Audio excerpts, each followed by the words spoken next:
Welcome to the NBA Coast to Coast podcast brought to you by thelines.com. We have got playa props here in this video with a 6-game slate on Monday for you guys. Continue to follow along by liking and subscribing to that page. We also have best bets in a separate video that we're bringing you each and every weekday as well on top of these props.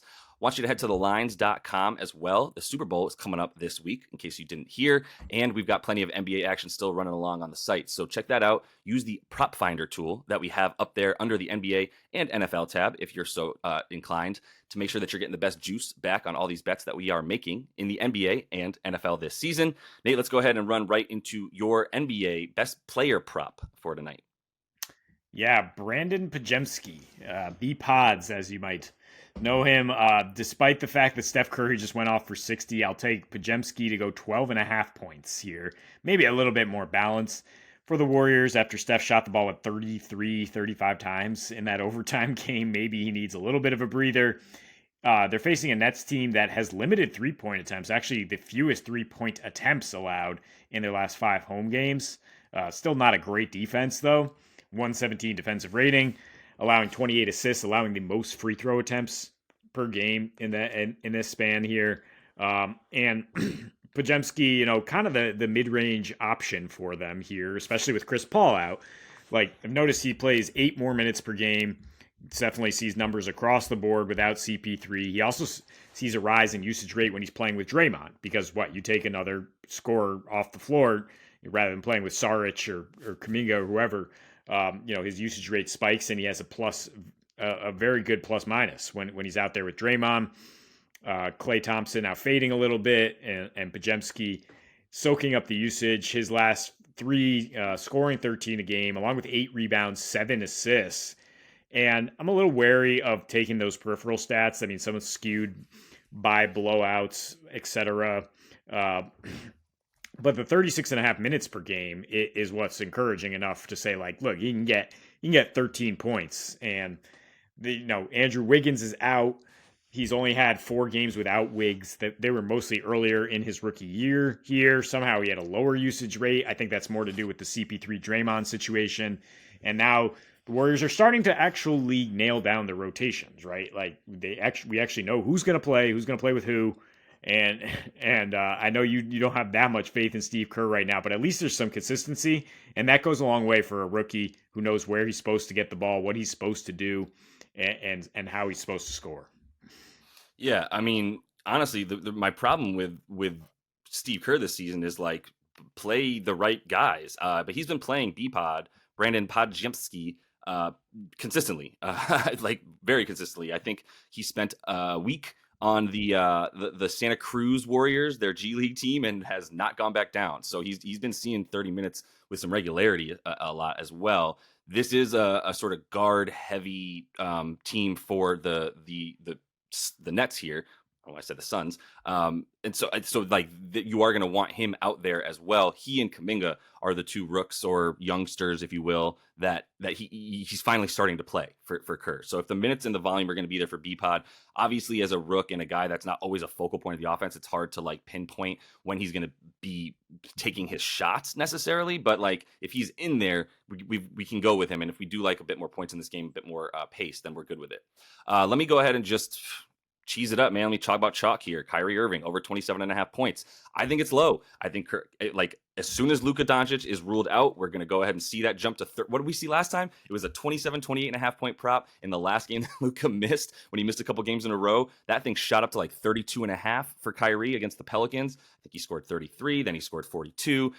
So yeah, the 27.5 is actually low for a guy that should have his prop up above 30 in an offense that is just like it's centered around one player being the human computer that Luka Doncic is, and Kyrie Irving's a pretty good backup substitute for your computer robotic point guard that can just make plays on the fly and finish around the rim like he's 7 inches taller than he is. So that's a big part of what I'm looking for with Kyrie against this Philly defense. Like I'm not just looking at the fact that Philly has given up a ton of points to point guards, 3rd most over their last 7 games. They've been weak from the top of the key since DeAnthony Melton got hurt. Above the break threes are there for them. The defensive field goal percentage is down around the rim, and mid-ranges have been flying in against them as well over the course of the last roughly 2 weeks for Dallas. And let's say 10 games, almost 3 weeks. that they've been in the bottom 5 in terms of allowing mid-range as well. Kyrie, one of the few amazing mid-range games left. Somehow this dude who's like barely 6 feet tall, maybe in platform shoes, has a back to the basket game, right? Where he's hit a bunch of shots from the baseline as well. So I don't like if he and Max are going at each other, I don't expect them to guard each other. To be honest, we're probably going to see Jaden Springer thrown on Kyrie Irving. And I don't know if you saw Jaden Springer lock up Jordan Clarkson recently, but it brought to my attention that this dude is a top 5 perimeter defender. And I don't think it's really even a question. He's been absolutely insane when he gets locked in on these one-on-one matchups.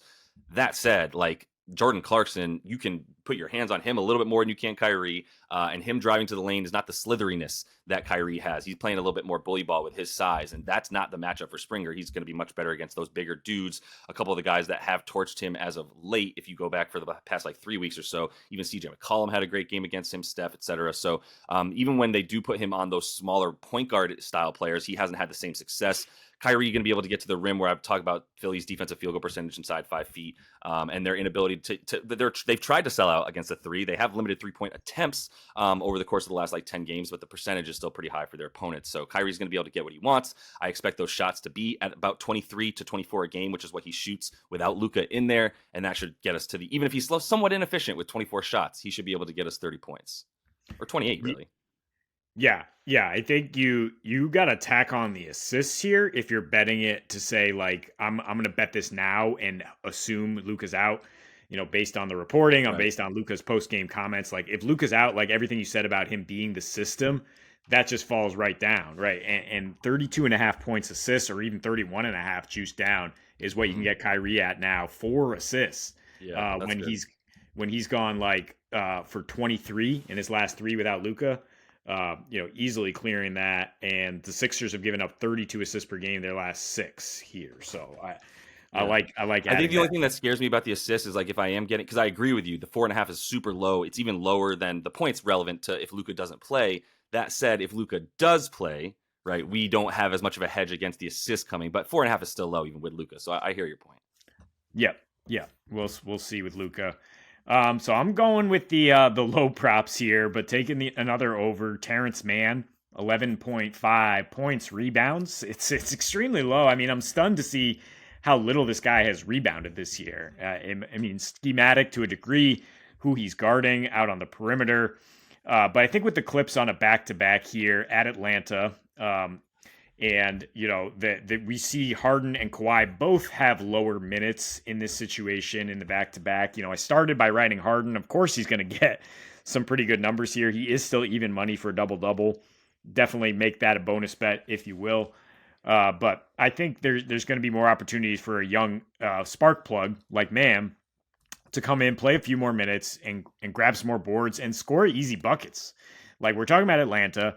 What do they not do? They do not do anything well defensively, but I mean they don't watch cutters. They don't stop you from getting behind them, from getting these easy dimes to a guy like Mann who's just going to keep moving, bring the energy. He's averaged 10.5 points, 7.5 rebounds his last 6 against Atlanta, earned 31 minutes.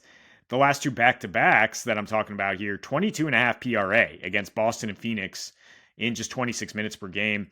Much, much better defenses here than Atlanta.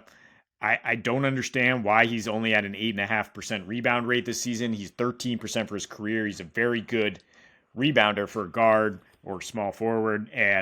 But you did see the rebound rates go up in these back-to-back situations where, yeah, he's and Zubac might be out here on the second half of back-to-back. Means a little bit more small ball lineups, a little bit more man needing to mix it up here.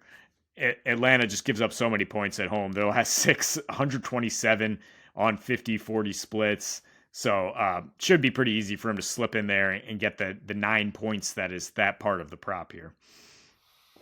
Feels right.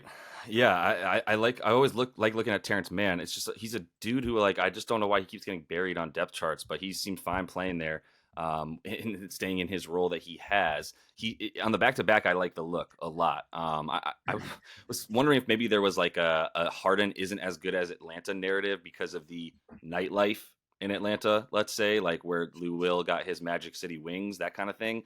but actually he's really good. So if anything, maybe he just harnesses the power of Atlanta and plays really well. But Going Terrence out Mann after the scored. game. Yeah, exactly. He goes out after the game. It was a back-to-back last night. He's not going to be able to get there from traveling from Miami, obviously. So that makes sense. Yeah, he'll be.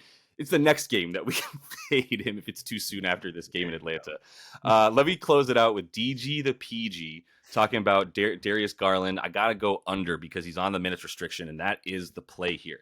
That's it. That is the analysis. He is not going to play more than 24 minutes. He's supposed to play around 20, which is what he's played since he's come back from injury.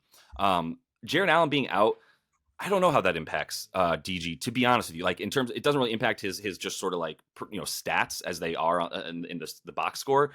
But like there does seem to like there is the possibility that they want him to shoot a bit more.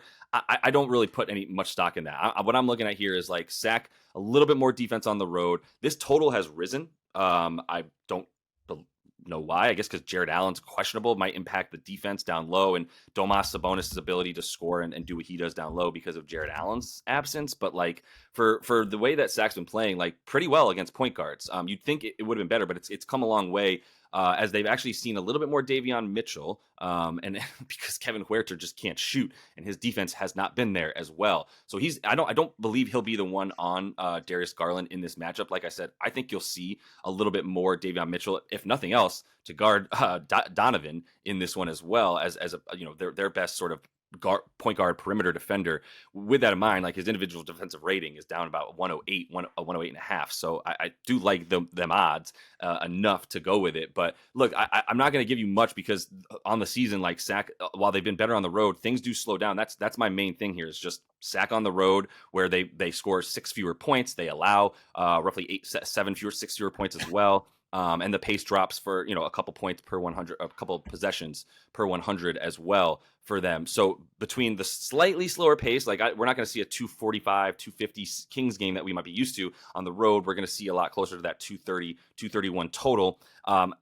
It's very possible that Darius Garland gets 20 points and rebounds through 3 quarters. That seems very reasonable. But like with the way that even since he's come back, you look at the amount of touches that he's had outside, around the perimeter. You look at the potential assists, the adjusted assist ratio. All that stuff is down, even relevant to the efficiency numbers over the last 3 games where he's just not playing that many minutes. Right? He got 22 against Detroit in like 22 minutes in terms of the PRA, and then that was it. Memphis and even the last game there for them, that was a nice blowout win. So the blowout win is not necessarily out of the question either for them. I think both of us are a little bit skeptical to start believing in the Kings just yet, especially on the road. Doesn't seem like the best get right game for them. So yeah, I don't know that you're going to want to like.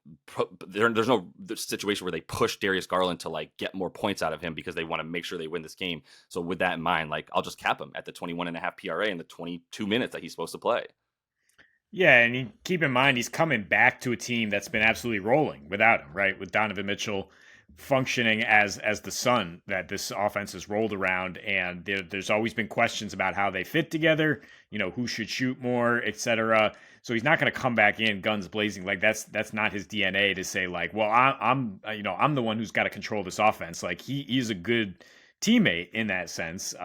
So he's not going to take away from Donnie, who's probably going to cook against this Kings defense. His prop 28.5 points. Like if it is a game where they need more offense and it is higher scoring than expected because no Allen, I think that just means more Donnie Mitchell, not necessarily pushing Garland through right. His injury.